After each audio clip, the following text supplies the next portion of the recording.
यो chemical reaction निकाल। यो प्यारालल तिमीहरू यहाँ जति पढ्छ यसको बाँकी रहेको आधी 10 कक्षामा छ नि। यहाँ आधी पढ्ने हो, त्यसको बाँकी रहेको 10 कक्षामा पढ्ने हो। यसलाई जस्ताको तस्तै याद गरेर गयो भने 10 क्लासमा तिमीलाई धेरै सजिलो हुन्छ। र यही यो मैले यो त यहाँ मात्रै पनि होइन, 8 क्लासदेखिको कुरा यहाँ जोडिएर आउँछ। हामीले 8 क्लासमै 1 to 20 एलिमेन्ट, तिनीहरूको सिम्बल, तिनीहरूको भ्यालेन्सी, तिनीहरूको एटोमिक नम्बर, एटोमिक वेट त्यही हामीले याद गरेका छ। त्यसैले तिनै कुराहरूलाई यहाँनिर रिभिजन गर्ने हो, तिनै कुरालाई यता खेलाउने उता खेलाउने जस्ता त्यो कुराहरूलाई यहाँनिर हामीले देखाउने काम गरिन्छ। अब जाउँ केमिकल रियाक्सन। यो यसको छोटो नोट तिमीलाई बनाएर मैले राखिदिन्छु। अहिले यहाँ सुन्ने काम मात्रै गर, मैले लेख भनेको कुरा लेख। अहिले तत्काल यहाँ स्क्रिनमा देख्ने बित्तिकै यो लेख्नुपर्ने रहेछ भने लेख्ने होइन, लेख भनेको कुरा म तिमीलाई दिइहाल्छु, नोट बनाएर दिन्छु। मैले बनाइदिएको नोट यो, किनभने यो त टोटल बुक हो। अब अहिले हाम्रो त्यत्रो 4-5 महिना त त्यतिकै सेसन लस भएको छ। अब हाम्रो अब मङ्सिरको लास्टसम्ममा बाँकी सबै हामीले पुर्याउनै सक्दैनौँ, पढाएर सिध्याउनै। त्यही भएर अलिकति करिकुलम हाम्रो छोटो भएको छ। त्यो छोटो करिकुलम अनुसारको तिमीलाई मैले नोट बनाएर राखिदिएको छु, अगाडिको च्याप्टरमा राखिदिएकै छु, यसको नि बनाएर राखिदिन्छु। त्यो मात्रै आफ्नो कपीमा सारेर पढ्ने, अहिलेलाई चाहिँ बुझ्ने मात्रै हो। यहाँ रासायनिक प्रतिक्रियामा 3वटा कुराहरू हामीले पढ्ने हो। एउटा रासायनिक प्रतिक्रिया भनेको के हो त्यो कुरा पढ्ने। पक्कै यहाँ थोरै एउटा कुरा देखाउँछु तिमीलाई, केमिकल रियाक्सन।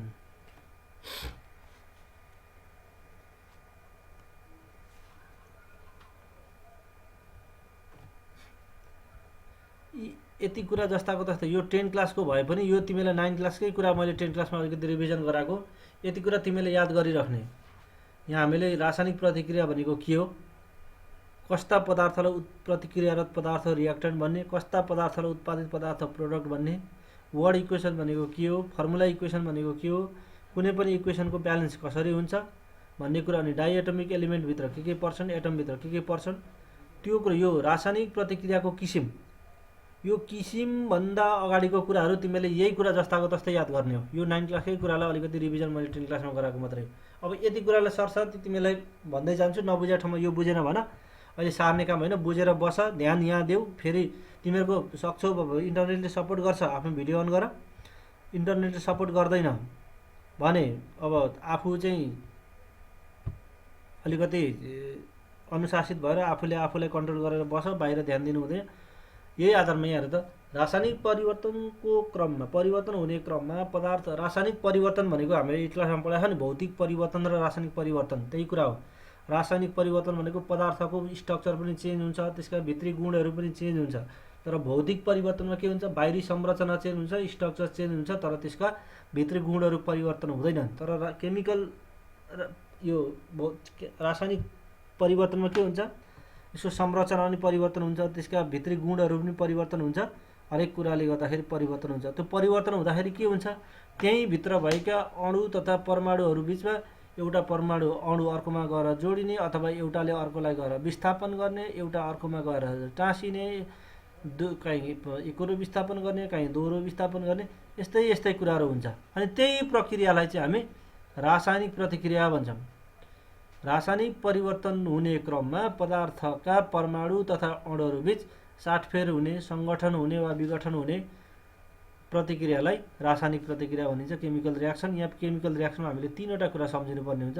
एउटा रियाक्टेन्ट, जसलाई हामी प्रतिक्रियारत पदार्थ भन्छौँ, रासायनिक प्रतिक्रियामा भाग लिने पदार्थहरूलाई प्रतिक्रियारत पदार्थ, अनि रासायनिक प्रतिक्रियापछि बन्ने नयाँ पदार्थलाई उत्पादित पदार्थ प्रोडक्ट। अब यिनै रासायनिक प्रतिक्रियामा प्रयोग भएका प्रतिक्रियारत पदार्थ र उत्पादित पदार्थहरूको लागि शब्दमा व्यक्त गरिएको समीकरणलाई शब्द समीकरण अथवा वर्ड इक्वेसन, अनि तीनै शब्द समीकरणलाई तिनीहरूको करस्पोन्डिङ फर्मुला युज गरेर गर्ने अणुसूत्रको रूपमा प्रयोग गरिएका समीकरणलाई शब्द समीकरण। जस्तै यहाँनिर हेर त, समीकरणलाई शब्द समीकरण भन्छ। जस्तै हाइड्रोजन अक्सिजन, यहाँ एरो दिएर पानी लेखेको छ, यहाँ हाइड्रोजन, यहाँ प्लस भन्ने यहाँ छुटिरहेको छ, हाइड्रोजन प्लस अक्सिजन मिलेर पानी बन्छ जहिले पनि। पानीमा पानी भनेको H2O, हाइड्रोजनको 2टा परमाणु र अक्सिजनको एउटा परमाणु मिलेर पानीको एउटा अणु बन्छ। H2O भनेको चाहिँ एउटा अणु भयो। H2 मात्रै भनौँ भने हाइड्रोजनको परमाणु भयो, O मात्रै भन्दा अक्सिजनको परमाणु हुन्छ। अनि तिनीहरूको तिनीहरूलाई जोडिएर बनेको एउटा यौगिक हो। त्यो यौगिक चाहिँ के हो त, पानी हो। यसरी त्यस्तै पोटासियम क्लोराइडलाई ततायो भने यहाँबाट पोटासियम क्लोराइड बन्छ, यहाँ प्लस लेख्न छुटेछ, यहाँ प्लस अक्सिजन। यो वर्ड इक्वेसन। अनि यिनीहरूकै फर्मुला राख्ने यहाँनिर, हाइड्रोजनको H2, अक्सिजनको O2, H2 र O2 मिलेर H2O बनेको छ। अनि यो H2O भनेको वाटर। अनि त्यस्तै अर्को पोटासियम क्लोराइड KClO3, KCl भनेको पोटासियम क्लोराइड, O2 भनेको अक्सिजन। यही अगाडिको शब्द समीकरणलाई तिनीहरूको अणु सूत्रमा राखिएको, त्यसैले त्यो के भयो त सूत्र समीकरण भयो। अब प्रतिक्रियारत पदार्थमा भाग लिने प्रत्येक तत्त्वका परमाणुहरूको सङ्ख्या र उत्पादित पदार्थमा सोही तत्त्वका परमाणुको सङ्ख्या बराबर हुने गरी लेखिएका समीकरणलाई सन्तुलित रासायनिक समीकरण, ब्यालेन्स केमिकल इक्वेसन। यहाँ हामीले यहाँ अगाडि यो 2 ले मल्टिप्लाई गरेको छ, यसमा पनि 2 ले मल्टिप्लाई गरेको छ, यहाँ KCl को अगाडि पनि 2 छ, यहाँ O2 को अगाडि 3 छ। यो नम्बरले किन मल्टिप्लाई गरेको भन्दा यो नम्बरले गर्दाखेरि के हुन्छ त भन्दाखेरि यो समीकरणमा ब्यालेन्स हुन्छ। ब्यालेन्स हुनु भनेको यहाँ स्टेटमेन्टले के भन्यो, प्रतिक्रियारत पदार्थ, यहाँ त यो एरोदेखि यता देब्रेतिर लेफ्टतिरका जति सबै यहाँ हाइड्रोजन र अक्सिजन प्रतिक्रियारत पदार्थ, यो वाटर भनेको उत्पादित पदार्थ। त्यस्तै यहाँनिर KClO3 भनेको प्रतिक्रियारत पदार्थ, यो KCl प्लस O2 भनेका उत्पादित पदार्थहरू भयो।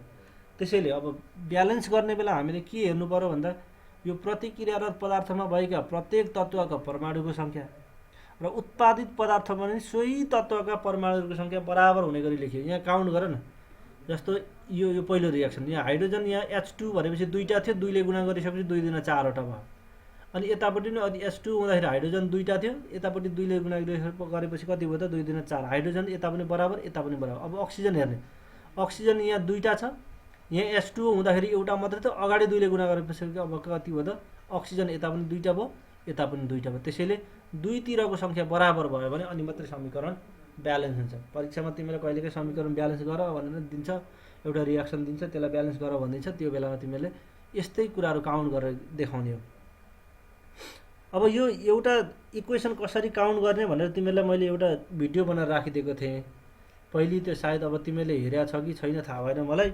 यो मैले तिमीले यो हामीले पढाएको यो भिडियो मैले जुन युट्युबमा राखिदिएको, त्यही युट्युबमा सर्च गर्दै गर्दै अलिक तल त अगाडिको भिडियो हेऱ्यो भने इक्वेसन ब्यालेन्स गर्ने एउटा सजिलो एउटा टुल प्रयोग गरेर, त्यहाँ एउटा तराजु प्रयोग गरेर मैले राखिदिएको छु। त्यो हेऱ्यो भने पनि त्यहाँबाट पनि तिमीलाई कसरी ब्यालेन्स हुन्छ भन्ने कुरा देखाउँछ है। यहाँनिर अब तिमीहरूको अब यो युट्युब अन गरेर देखाएर अलिकति टाइम लस होला। अब भरे फुर्सद भयो भने आफै तिमीले त्यो मेरो यो युट्युबमा हेर न, आफै देख्छौ। यो डाइएटोमिक हुन्छन् भने 2 परमाणविक हुन्छन् भनेर यहाँ देखाएको छ नि, यहाँ जस्तो हाइड्रोजन, नाइट्रोजन, अक्सिजन, यो F भनेको फ्लोरिन, Cl भनेको क्लोरिन, Br भनेको ब्रोमिन अनि I भनेको आयोडिन। यिनीहरूलाई जहिले पनि हो यस्तो फर्ममा यो डाइएटोमिक फर्ममा राख्नुपर्छ, 2 परमाणविक फर्ममा राख्नुपर्छ, अरूमा पर्दैन। जस्तो सोडियमको लेख्नुपर्ने Na मात्रै हुन्छ, म्याग्नेसियमको Mg मात्रै हुन्छ, फस्फोरसको P मात्रै हुन्छ, कार्बनको C मात्रै हुन्छ होइन, बेरिलियमको B। तर यी hydrogen, nitrogen, oxygen, fluorine, chlorine, bromine, iodine यिनीहरूको चाहिँ सबै जहिले पनि 2 हुन्छ। यी 7वटा चाहिँ तिमीले यादै गर्नुपर्छ। अब यो रासायनिक प्रतिक्रियाको किसिम यो तिमीले 10 क्लासमा पढ्ने हो। अब त्योभन्दा अगाडि तिमीहरूले अब यहाँ 9 क्लासमा हामीले पढ्ने कुराहरू यहाँनिर छ। यो यी सूत्र समीकरण, शब्द समीकरण, सन्तुलित समीकरण यो हामीले अब पढिसक्यौँ। यहाँ हेर त, रासायनिक परिवर्तन हुँदाखेरि के हुन्छ, प्रतिक्रियारत पदार्थहरूबाट उत्पादित पदार्थ बन्छ।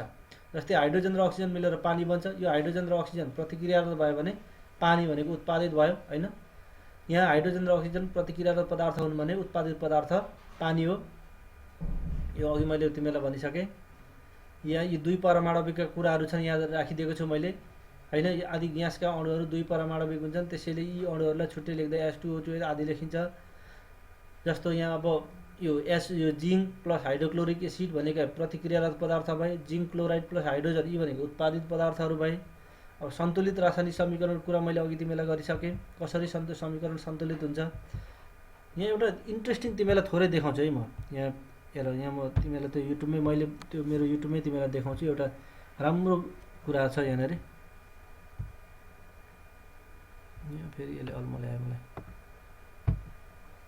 र इक्वेसन ब्यालेन्स गरेको तिमीलाई एउटा सजिलो एउटा फेट सिमुलेसन भन्ने सफ्टवेयर छ, त्यो अब तिमीले जान्दैनौ, तर तिमीलाई म देखाउँछु यहाँनिर।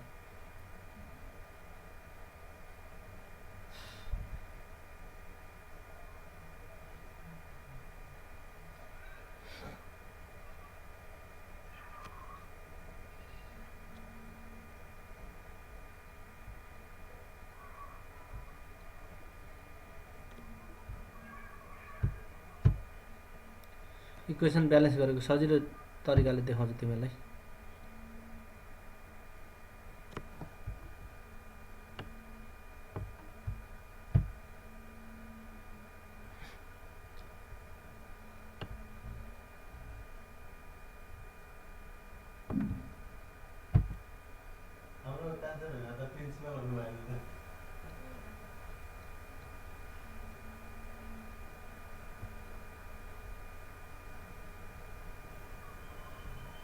नमस्ते। यो साउन्ड सुने कि छैन? एकजनाले कसैले भन त, बोल त त्यही आफ्नो माइक अन गरेर। केमिकल इक्वेसनहरुलाई ब्यालेन्स गर्ने छैन सर। छैन भने तिमीलाई म यो लिङ्क राखिदिन्छु, भरे ओपन गरेर हेर। यहाँ हेर, यो समीकरण ब्यालेन्स गर्ने एउटा सजिलो टुल दिए भनेको यो। तिमीले त अब यो सफ्टवेयर युज गर्नुपर्छ, तर यस्तो तरिकाले बन्छ। यहाँ कति सजिलो एउटा समीकरण हुन्छ, त्यो हेर्न इन्ट्रेस्टिङ हुन्छ। यसरी नै मिलाउनु, दुईतिरका अणुहरूको सङ्ख्या कसरी बराबर हुन्छ भन्ने कुरा देखाउनको लागि त्यहाँ तिमीलाई एउटा तराजु राखिदिएर मैले दुईतिर बराबर देखाइदिएको। म तिमीलाई यो यहाँ राखिदिन्छु, यहाँ मेसेन्जरमा राखिदिन्छु, भरे हेर्नु त्यो चाहिँ।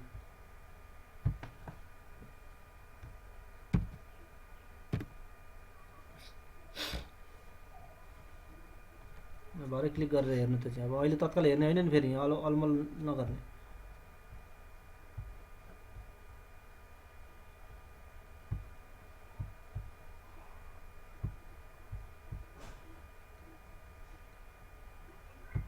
ल, अब सन्तुलित समीकरण लेख्ने तरिका। पहिले त प्रतिक्रिया, यो सन्तुलित समीकरण भनेको अघि मैले भनिसकेँ, प्रतिक्रियारत पदार्थमा भएका तत्त्वको परमाणुको सङ्ख्या र उत्पादित पदार्थमा भएका सोही तत्त्वको परमाणुको सङ्ख्या बराबर भयो भने, अघि मैले हाइड्रोजन दुईतिर बराबर, अक्सिजन दुईतिर बराबर, कार्बन दुईतिर बराबर, त्यस्तो त्यहाँ भए जति सबै दुईतिर बराबर भयो भने समीकरण ब्यालेन्स हुन्छ। यहाँ त्यही समीकरण के कुरामा ध्यान दिनुपर्छ भन्ने कुरा यहाँ सोधिरहेछ, लेखिदिरहेछ।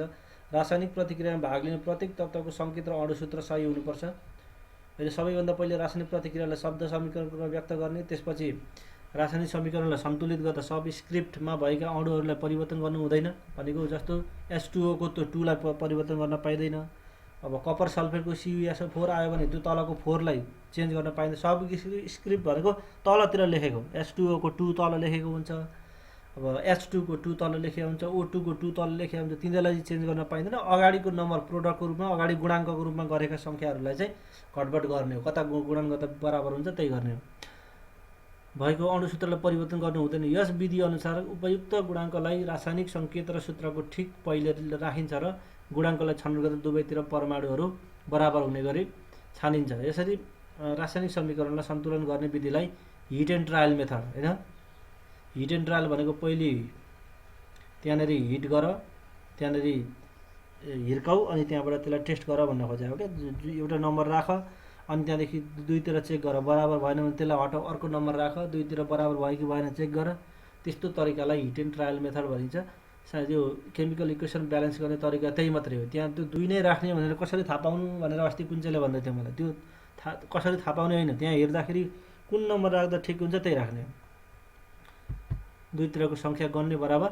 जस्तो उदाहरणको लागि यहाँ एउटा इक्जाम्पल हेर त, एल्युमिनियम र हाइड्रोक्लोरिक एसिडलाई रियाक्सन गरायो भने त्यहाँबाट एल्युमिनियम क्लोराइड र हाइड्रोजन ग्यास बन्छ। पहिले यो शब्द समीकरण भयो, वर्ड इक्वेसन भयो, aluminium plus hydrochloric acid is equal to यहाँबाट एल्युमिनियम क्लोराइड र हाइड्रोजन, यो वर्ड इक्वेसन। अब यसलाई हामीले फर्मुला इक्वेसनमा लग्यौँ, एल्युमिनियमको Al, हाइड्रोक्लोरिक एसिड HCl, अनि यो एल्युमिनियम क्लोराइडको AlCl। यो इक्वेसन कसरी लेखिन्छ मैले अघिल्लो क्लासमा भनेको तिमीलाई, भ्यालेन्सी एक्सचेन्ज गर्ने हो। जस्तो एल्युमिनियमको भ्यालेन्सी 3 हुन्छ, क्लोरिनको भ्यालेन्सी 1 हुन्छ। अनि यो क्लोरिनको भ्यालेन्सी हामी त्यो यौगिक बनाउने बेलामा एल्युमिनियमसँग जान्छ, अनि 1 भएपछि 1 लेखिँदैन भनेको छु मैले। अनि यो एल्युमिनियमको भ्यालेन्सी 3 हो, त्यो एल्युमिनियमको भ्यालेन्सी यता क्लोरिनसँग गएर बस्छ। यसरी तलतिर लेखिन्छ सब स्क्रिप्टको रूपमा। अनि बाँकी रहेको अब यो एल्युमिनियमले यो हाइड्रोजनलाई विस्थापन गरेर के भयो त, एल्युमिनियम क्लोरिनसँग गएर बस्यो, बाँकी हाइड्रोजन बाहिर निस्क्यो। यो एउटा के हो त, अघि हामीले गरे जस्तो डिस्प्लेसमेन्ट रियाक्सन हो। यो पनि विस्थापन प्रतिक्रिया। यस समीकरणमा भएका प्रत्येक परमाणुलाई गन्ती गरेर कुन एउटा परमाणुको सङ्ख्या असन्तुलन छ पत्ता लगाउने। यहाँ हेर, यहाँ टेबल बनाएर दिएको छ तिमीलाई। जस्तो हेर त, यो इक्वेसन पनि चाहियो सँगसँगै फेरि। ल, यही इक्वेसन यहाँ हेर, एल्युमिनियमको सङ्ख्या यता र एल्युमिनियमको सङ्ख्या यता बराबर हुनुपर्छ। हाइड्रोजनको सङ्ख्या यता पनि, हाइड्रोजनको सङ्ख्या यता पनि बराबर हुनुपर्छ। त्यस्तै क्लोरिनको सङ्ख्या यता र क्लोरिनको सङ्ख्या यता बराबर हुनुपर्छ, अनि मात्रै समीकरण ब्यालेन्स हुन्छ। अब यहाँ हेर त, यहाँ जम्मा तीनवटा तत्त्वहरू छन्। एउटा एल्युमिनियम छ, एउटा हाइड्रोजन छ, एउटा क्लोरिन छ। यिनै एल्युमिनियम, हाइड्रोजन र क्लोरिनलाई दुईतिर हामीले बराबर बनायो। यो यतातिर प्रतिक्रियारत पदार्थ, यतातिर उत्पादित पदार्थ। यो एल प्लस एचसिएल भनेको रियाक्टेन्ट भनेको प्रतिक्रियारत पदार्थ, एलसिएल3 र एच2 भनेको के हुन्छ, उत्पादित पदार्थ, प्रोडक्ट हो। अब यहाँ हेर, एल्युमिनियमको सङ्ख्या प्रतिक्रियारततिर यहाँ यहाँ एल्युमिनियम एउटा मात्रै छ, यता पनि एल्युमिनियम यहाँनिर एउटा मात्रै छ। प्रतिक्रियारत पदार्थ भने एउटा, उत्पादित पदार्थमा पनि एउटा। अब अर्को हाइड्रोजनको कुरा गरौँ। हाइड्रोजन यहाँ प्रतिक्रियारतमा नि एउटा छ, उत्पादित पदार्थमा हाइड्रोजन दुईटा छ। हाइड्रोजन मिलेन। अब हाइड्रोजनलाई पहिले ब्यालेन्स गर्नुपर्छ हामीले। अनि अर्को क्लोरिन हेरौँ। क्लोरिन प्रतिक्रियारत पदार्थमा एउटा छ, उत्पादित पदार्थमा यहाँ तीनटा छ। क्लोरिन पनि मिलेन। अब यसका लागि अब हामीले के गर्ने, दुईतिर अब कुनै एउटा नम्बरले मल्टिप्लाई गर्नुपर्छ। सबैभन्दा पहिले अब हामीले के गर्ने, यहाँ हेर त, यो क्लोरिनलाई बराबर बनाउने।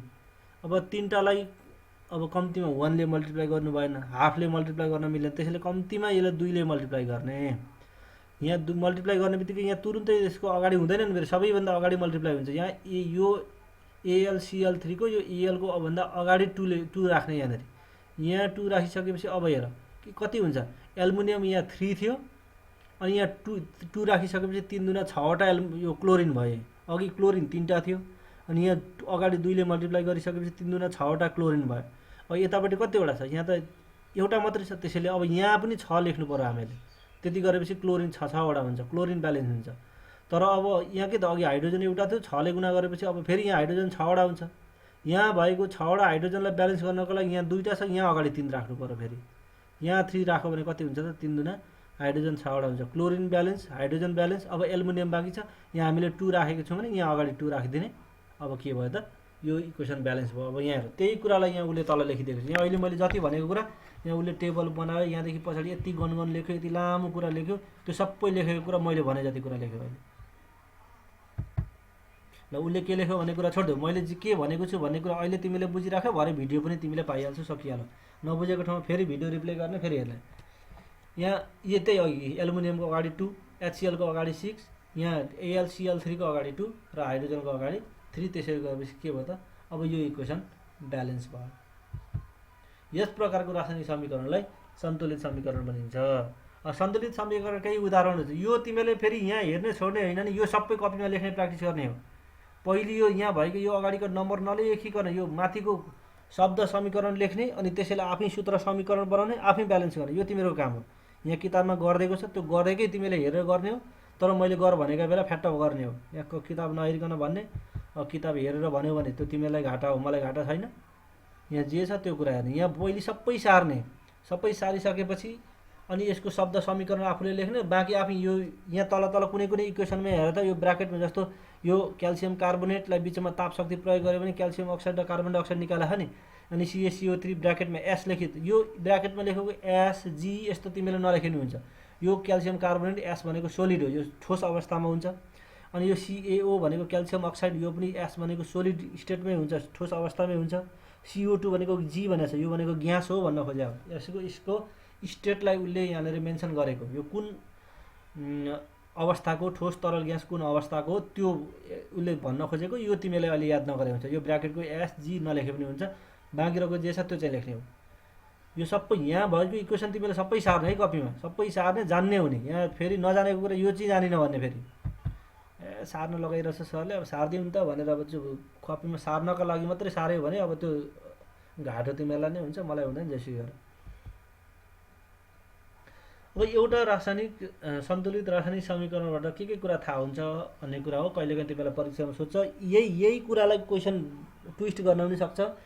सन्तुलित रासायनिक समीकरणका फाइदाहरू लेख भनिदिन्छ, यही कुरा लेख्ने हो। के कुरा थाहा हुन्छ भन्ने कुरा यही कुरा लेख्ने हो।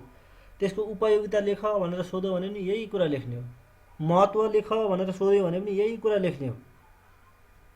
प्रतिक्रियारत पदार्थ र उत्पादित पदार्थको नाम र अणुसूत्र थाहा हुन्छ। प्रतिक्रियारत पदार्थ र उत्पादित पदार्थहरूको अणुहरूको सङ्ख्या थाहा हुन्छ। प्रतिक्रियारत पदार्थ र उत्पादित पदार्थहरूको अणुहरूको तौलको अनुपात थाहा हुन्छ र रासायनिक प्रतिक्रियाको प्रकार थाहा हुन्छ। यो प्रकार चाहिँ तिमीलाई 10 कक्षामा गएर मात्रै थाहा हुन्छ, यहीँ चाहिँ थाहा हुँदैन। यहाँ लेख्नका लागि थाहा हुन्छ भनेर लेख्ने, तर थाहा चाहिँ 10 कक्षामा गयो, किनभने केमिकल रियाक्सनको टाइप्स 10 क्लासमा गएर पढ्छौ। यो किताब लेख्ने पनि कोही कोही बेलामा अब के खाएर लेख्दैछन् थाहा हुँदैन, प्रतिक्रियाको प्रकार पढाएकै हुँदैन, यहाँ प्रकार थाहा हुन्छ भनेर लेख्छ। छोडिदेऊ त्यो कुरा। अब तापदायक र ताप शोषक प्रतिक्रिया छन्। यो दुईवटा, एउटा तापदायक भनेको ताप दिने, ताप शोषक भनेको ताप लिने हो, सोच्ने हो।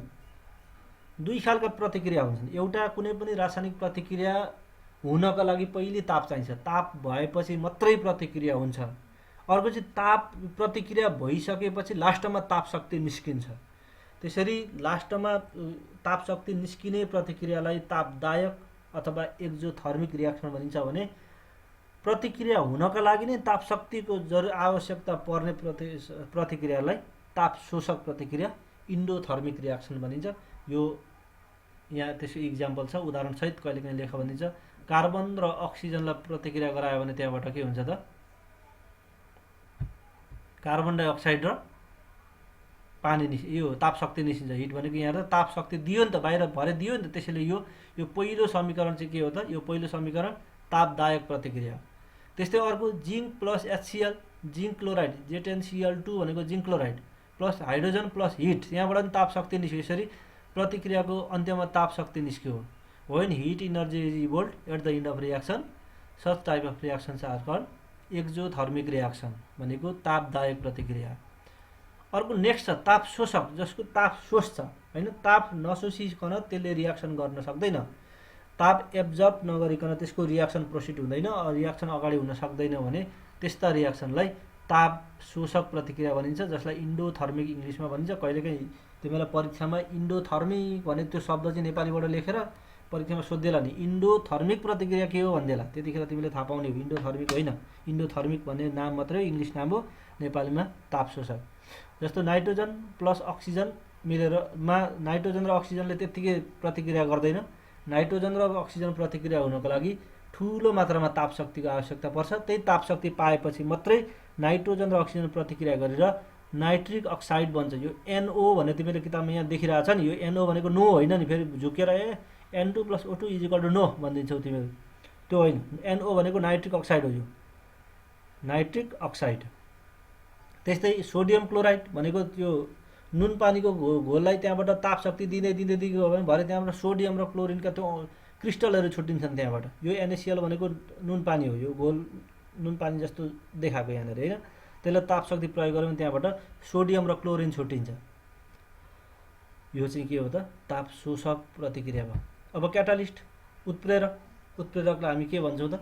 इङ्ग्लिसमा क्याटालिस्ट, नेपालीमा उत्प्रेरक। परीक्षामा तिमीलाई सोध्ने उत्प्रेरक भनेको के हो, यो कति प्रकारका हुन्छन्, उदाहरणसहित लेख।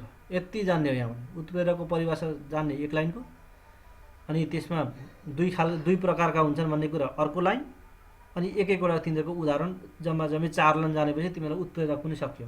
यहाँ रासायनिक प्रतिक्रियाको दरलाई बढाउने वा घटाउने पदार्थलाई उत्प्रेरक भनिन्छ। दुई खालको कहिलेकाहीँ तिमीहरूको कपी हेर्दाखेरि के हुन्छ त, रासायनिक प्रतिक्रियालाई बढाउने वा घटाउने पदार्थलाई भनेर लेखेको हुन्छ। त्यति लेख्यो भने गयो, आएर तिम्रो मार्क्स। रासायनिक प्रतिक्रियालाई होइन, त्यसको रेट बढाउने हो यसले, कि त रेटलाई आइदर इन्क्रिज गर्छ अर डिक्रिज गर्छ। एउटा रासायनिक प्रतिक्रियाको दरलाई बढाउँछ। यहाँ दर भन्ने शब्द लेखेन भने तिम्रो आन्सर फुल मार्क्स पाउँदैन है, ख्याल गर्ने। यो फेल गर्ने कन्डिसन आयो, तिम्रो मार्क्स जोड्दै जाँदा भरे 29 आयो भने अब त्यसलाई 30 पुर्याउनलाई दया मायाले दिने हो, होइन भने अब त्यतिको लेख्नेले मार्क्सै पाउँदैन। रासायनिक प्रतिक्रियाको दरलाई बढाउने वा घटाउने पदार्थलाई उत्प्रेरक भनिन्छ। उत्प्रेरक दुई प्रकारका हुन्छन्, एउटा सकारात्मक उत्प्रेरक हुन्छ, अर्को नकारात्मक उत्प्रेरक हुन्छ। एउटा पोजिटिभ क्याटालिस्ट, अर्को नेगेटिभ क्याटालिस्ट हुन्छ। सकारात्मक उत्प्रेरकले रासायनिक प्रतिक्रियाको दरलाई बढाउँछ। Positive catalyst increases the rate of chemical reaction. Positive catalyst increases the rate of chemical reaction. अर्को नकारात्मक उत्प्रेरक हुन्छ। नकारात्मक उत्प्रेरकले के गर्छ त, रासायनिक प्रतिक्रियाको दरलाई घटाउने काम गर्छ। Negative catalyst decreases the rate of, मैले अघि पनि भनेको छु है, रेट भन्ने शब्द, यो दर भन्ने शब्द लेखेन भने मिल्दैन है, एन्सर आउँदैन नि तिम्रोमा। अघि मैले भनिसकेँ त्यही 29 भएर 29 ल्याएर फेल हुने कन्डिसन भयो भने दया मायाले नम्बर 1 नम्बर चढाइदिएर राखिदिने हो। त्यति लेखे पनि अब अलिकति लेखो भनेर, नत्र भए त्यो हुँदैन। यति कुरा ख्याल गर्ने। रासायनिक प्रतिक्रियाको दर बढाउनेलाई सकारात्मक र रासायनिक प्रतिक्रियाको दर घटाउने पदार्थ र उत्प्रेरकलाई नकारात्मक उत्प्रेरक भनिन्छ। अब यो कहिलेकाहीँ उदाहरण याद गर्ने, यो MnO2 भनेको छ नि, यो MnO2 भनेको म्यागनिज डाइअक्साइड हो। म्यागनिज डाइअक्साइड यो सकारात्मक उत्प्रेरक हो। यसले यो रियाक्सनको रेटलाई बढाउँछ। जस्तो यो पोटासियम क्लोराइडलाई एकदमै छिटो छिटो रियाक्सन गराएर पोटासियम क्लोराइड र अक्सिजन बनाउनको लागि यो म्यागनिज डाइअक्साइडले ठुलो भूमिका खेल्छ। त्यसैले यो म्यागनिज डाइअक्साइड के हो त? दिनेश सर नमस्ते। नमस्ते नमस्ते।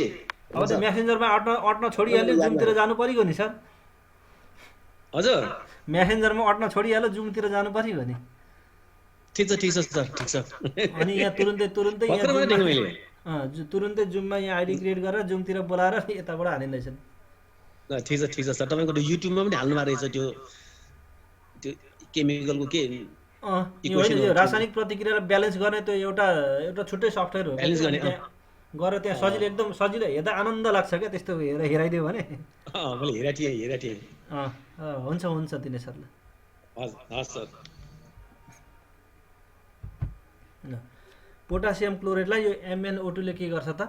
पोटासियम क्लोराइड र अक्सिजनमा विभेदित छिटो यो प्रोडक्ट निकाल्दिन्छ। त्यसैले यो प्रतिक्रियाको दर बढाउँछ। यो MnO2 के हो त? रासायनिक यो सकारात्मक उत्प्रेरक हो। त्यस्तै अर्को एउटा नकारात्मक उत्प्रेरक भन्ने पनि हुन्छ। भने त्यसले के गर्छ त? रासायनिक प्रतिक्रियाको दरलाई घटाउँछ। जस्तो यो C3H5OH3 भन्ने छ नि, यो अणुसूत्र भएको कम्पाउन्डको नाम हो, यो ग्लिसरिन हो। कहीँ ग्लिसेरोल भने हुन्छ, कहीँ ग्लिसरिन भने हुन्छ। जेसुकै भन, यसको नाम हो ग्लिसरिन। ग्लिसरिन लेखे पनि हुन्छ, ग्लिसेरोल लेखे पनि तिम्रो रङ हुँदैन। लेख्नु चाहिँ लेख्नु पर्यो। अनि यसको अणुसूत्र हुन्छ C3H5OH3 है। OH भनेको OH लाई छुट्टा छुट्टै लेख्न पाइँदैन नि। OH भनेको एउटा हाइड्रो अक्साइड हो, एउटा र्याडिकल हो। त्यसलाई जस्ताको तस्तै सबै लेख्नु, O छुट्टै H छुट्टै लेख्न पाइँदैन। OH एकै ठाउँमा लेख्नुपर्छ, त्यही भएर होल 3 गराएको। र यो H2O2 भनेको यसको नाम हो हाइड्रोजन पेरोक्साइड। यो नामहरू तिमीले यो अणुसूत्र याद गर्नुपर्छ। H2O मात्रै भन्यो भने वाटर हुन्छ, पानी हो। H2O2 भन्यो भने हाइड्रोजन पेरोक्साइड हो। यो हाइड्रोजन पेरोक्साइड। यही हाइड्रोजन पेरोक्साइडलाई ग्लिसरिनसँग प्रतिक्रिया गरायो भने त्यहाँबाट एकदम ढिलो तरिकाले रियाक्सन हुन्छ र यो अक्सिजन ग्यास बन्छ त्यहाँबाट। अनि पानी बाई प्रोडक्टको रूपमा पानी बाहिर निस्किन्छ। त्यसैले यहाँ C3H5OH3 भनेको छ। यो C3H5OH3 भनेको चाहिँ के हो त? ग्लिसरिनले नकारात्मक उत्प्रेरक काम गर्छ। कहिलेकाहीँ उत्प्रेरकका दुईवटा विशेषताहरू लेख भनेर भनिदिन्छ। त्यतिखेर तिमीले के गर्ने? रासायनिक प्रतिक्रियाको अन्त्यमा तिनीहरूको पिण्ड र रासायनिक बनोटमा कुनै परिवर्तन हुँदैन। यिनीहरूले प्रतिक्रियालाई सुरु गराउँदैनन्, तर सुरु भइसकेको प्रतिक्रियाको गतिलाई गडबड गराउँदछन्। यही उत्प्रेरकको विशेषता भनेकै यही हो। यो तिम्रो यो च्याप्टर पनि सकियो। अब यो रासायनिक प्रतिक्रिया भन्ने च्याप्टर सकियो। अब यहाँ जहाँदेखि हामीले छोडेका छौँ नि, यो तिमीले छोडेदेखि पछाडिको भाग 10 कक्षामा पढ्ने हो। त्यसैले यो जस्ताको तस्तै जान्नुपर्छ। त्यहाँ 10 मा गएपछि त 9 मा पढेको कुरा के मतलब चाहिँ के जानिराख्ने भन्ने कुरा गर्यो भने तिम्रो लस गयो खेर। यिनै कुरा अब यहाँ तिमीले सरस्वती एक्सर्साइज हेरिहेर। अब यहाँ केही छ प्रब्लम केही छ भने म सरस्वती भनिदिन्छु, होइन भने तिमीले आफै गर्ने। अब यो कन्फ्युज भएका ठाउँमा भिडियो रिप्ले गर्ने। मैले त्यहाँ युट्युबमा लिङ्क बनाएर राखिदिएको हुन्छु, जतिखेर हेरे पनि भइहाल्यो तिमीहरूलाई। यत्रो सुविधा पाएका छौ, टेन्सनै छैन। तलका बहुवैकल्पिक प्रश्नहरूको उत्तरमा टिक चिन्ह लगाउनु। त्यहाँ हेर, पदार्थको आणविक बनावटको साथै अवस्थामा हुने परिवर्तन। अवस्था पनि परिवर्तन हुने, अणुहरूको बनावट पनि परिवर्तन हुने भनेको के हो त? रासायनिक परिवर्तन। सकिहाल्यो, ख्याल गर्ने। First answer. रासायनिक प्रतिक्रियामा भाग लिने पदार्थलाई प्रतिक्रियारत पदार्थ भनिन्छ। I answer. रासायनिक प्रतिक्रियाको परिणामस्वरूप प्राप्त भएका पदार्थलाई उत्पादित पदार्थ भनिन्छ। First answer.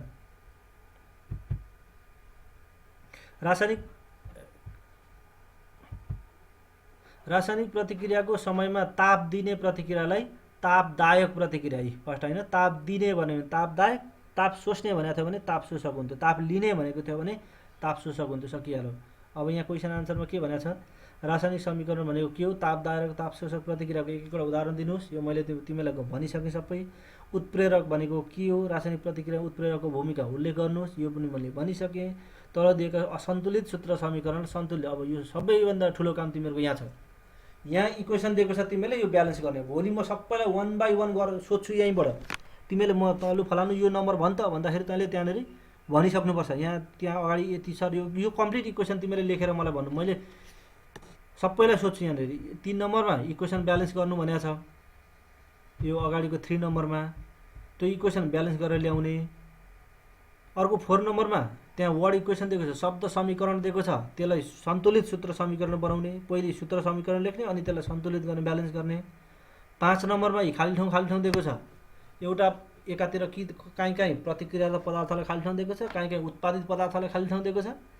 यिनै कुराहरूलाई यताको उता उताको यता गराउने। अब कुन यहाँ के चाहिन्छ, जस्तो यहाँ सोडियम छ, यतापट्टि यो यसो गर, यो तिमीले अहिले जान्दैनौ, तिमीले त्यहाँ किताब अगाडि राख त म फटाफट भनिदिन्छु, तिमीले त्यहीँ लेख, त्यहीँ अनि आफै प्र्याक्टिस गर। यो चाहिँ अहिले फेरि यो जानिन, एउटै पहिल्यै नम्बर जानिन सर भन्छ, अनि चुप लागेर बस्छ। सबैले त्यहाँ कपी त्यो किताबमै पेन्सिलले फटाफट लेख त ल, छिटो छिटो। अब हाम्रो टाइम अब 7 मिनट बाँकी छ। अर्को मेरो पनि क्लास अर्को सुरु हुन्छ, तिम्रो पनि अर्को क्लास आउँछ। सरले रिसाउनु होला फेरि। यो फटाफट 5 नम्बरको चाहिँ 5 नम्बरको चाहिँ कपीमै त्यहाँ किताबमै लेख, पेन्सिलले लेख भरे, अनि आफूले गर।